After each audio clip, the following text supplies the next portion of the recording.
लेके चलो। और एक चीज और, जैसे आप रोज खाना खाते हो वैसे 1-1.5 घंटा डेली करंट को आपको देना है। स्टार्ट करें मेन से स्टार्ट करें, कहाँ से स्टार्ट करें? प्रीलिम से ही करते हैं, है ना? तो प्रीलिम्स के लिए जो यूपीएससी क्या डिमांड करती है?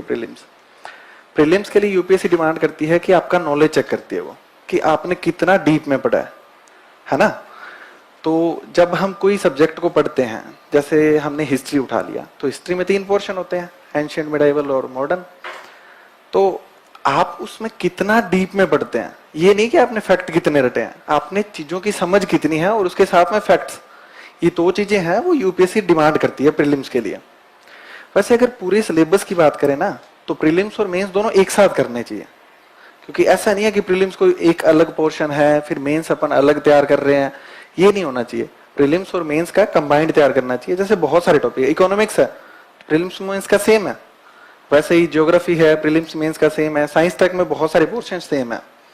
तो हमें क्या करना होता है कि हमें सबसे पहले बेसिक चीजें करनी होती है, history, geography, political science, science tech, environment and ecology, prelims में काफी पोर्शन है ना एनवायरमेंट का, तो ये सारी चीजें हमें करनी पड़ती है।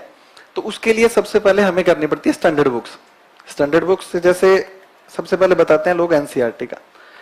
मैं पर्सनली बता रहा हूं, मैंने सिर्फ एनसीईआरटी पढ़ी थी हिस्ट्री के लिए, जैसे पॉलिटिकल साइंस के लिए, ज्योग्राफी के लिए 6 से 12। तो उनसे होता क्या है कि हमें एक विजन मिल जाता है ना, कि कैसे तैयार करना है, कैसे चीजों को समझना है। एनसीईआरटी में क्या है कि एक स्टोरी होती है, स्टोरी टाइप में दिया होता है, ऐसे थोड़ी होता है पॉइंट बुलेट पॉइंट में दिया होता है, ऐसे नहीं होता ना, सबने पढ़ी होगी एनसीईआरटी। तो एक स्टोरी टाइप में होता है, तो उससे हमें आइडिया लगता है कि मतलब अपने इंडिया में है क्या चीज, कैसे अपनी ज्योग्राफी है, कैसे अपनी हिस्ट्री रही है। तो एक आइडिया बनता है ना, तो हम धीरे धीरे उस प्लेटफॉर्म पे चढ़ने के लिए तैयार होते हैं। और जैसे हम दूसरी रीडिंग मारेंगे हमें नई चीजें मिलेगी, तीसरी रीडिंग मारेंगे नई चीजें मिलेगी। तो हमें करना क्या होता है, जो एनसीईआरटी है उनको बार बार पढ़ना होता है, ठीक है? फिर आपको कोचिंग से नोट्स मिलते हैं, नोट्स में एनसीईआरटी इंक्लूड करके देते हैं, है ना? ये ध्यान रखते हैं कि एनसीईआरटी का जो पोर्शन है ना वो इसमें इंक्लूड हो।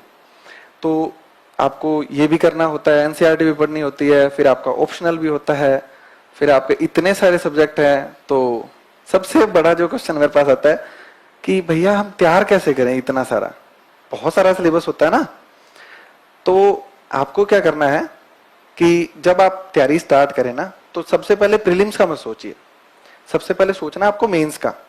एक तो आपको मेंस का सिलेबस पूरा पता होना चाहिए कि कैसे है, मतलब पेपर फर्स्ट में क्या है, एक एक लाइन पता होनी चाहिए। क्योंकि जितने भी टॉपर्स हैं, मैंने जितनों से बात की है, मैंने खुद ने भी पूरा सिलेबस याद था मेरे को।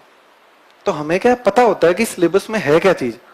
अब पूरा सिलेबस ही पता नहीं होगा और हम लगे पड़े हैं कि ये करने ये करने। जैसे आर्ट एंड कल्चर है, मैं आपको बताता हूँ, आर्ट एंड कल्चर में सिलेबस में लिखा हुआ है कि वेरियस आर्ट्स, लेकिन उसके साथ में आर्किटेक्चर और जो साहित्य है ना उस पर ज्यादा फोकस किया हुआ है। तो ये दोनों जो पिलर है ना वो हमारे बहुत अच्छे से तैयार होने चाहिए, है ना?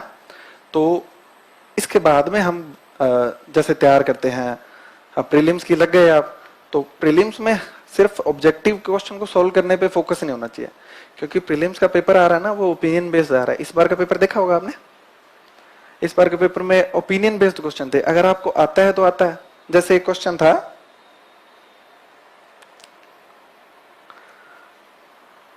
आप अपनी पसंद की विवाह करते हैं, है ना? तो वो कौन से आर्टिकल के अंदर आएगा?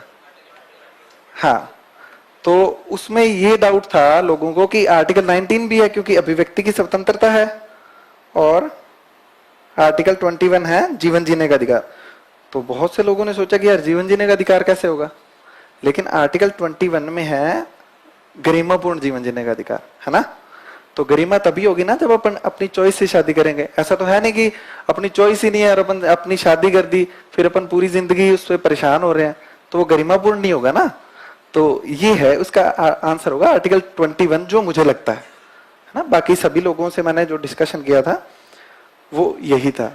तो इस तरीके से ओपिनियन बेस्ड क्वेश्चन आते हैं, तो वो मेंस की तैयारी में ही आपके कवर होते हैं। तो सबसे पहले आपको बुक लिस्ट के बारे में मैं बताऊंगा। जैसे हिस्ट्री के लिए मैंने 3 एनसीईआरटी पढ़ी थी, ओल्ड वाली। उसके अलावा जैसे मॉडर्न इंडिया का पोर्शन था वो कुछ मतलब जो स्पेक्ट्रम से या कुछ इन सब चीजों से जो थोड़ा सा जिसमें फैक्चुअल डिमांड करते हैं उनसे तैयारी की थी। और उसके बाद में प्रीलिम्स में आता है अपने ज्योग्राफी का पोर्शन, उसके लिए एनसीईआरटी की थी, साथ में कुछ यूट्यूब से लेक्चर जैसे मृणाल के लेक्चर हैं वो सब मैंने किए थे। फिर पॉलिटिकल साइंस में मैंने लक्ष्मीकांत पढ़ी थी, और उसके अलावा कुछ टॉपिक्स होते हैं उनके लिए कुछ नोट्स जैसे करंट के हैं तो मैगजीन वगैरह हम पढ़ते हैं, वो सब चीजें कवर करते हैं। इकोनॉमिक्स के लिए मैंने यूट्यूब पे जो चैनल वगैरह है उनका सहारा लिया था, मृणाल की जो लेक्चर्स है ना वो पढ़े थे। और साइंस टेक के लिए मैंने करंट का पोर्शन पढ़ा था। पीटी 365 देखी होगी सबने, वो पढ़ी थी साइंस टेक के लिए, बहुत अच्छी आती है, मतलब उसमें से आपको काफी क्वेश्चन मिलते हैं, और अगर नहीं मिलते तो इनडायरेक्टली आपको हेल्प करते हैं वो।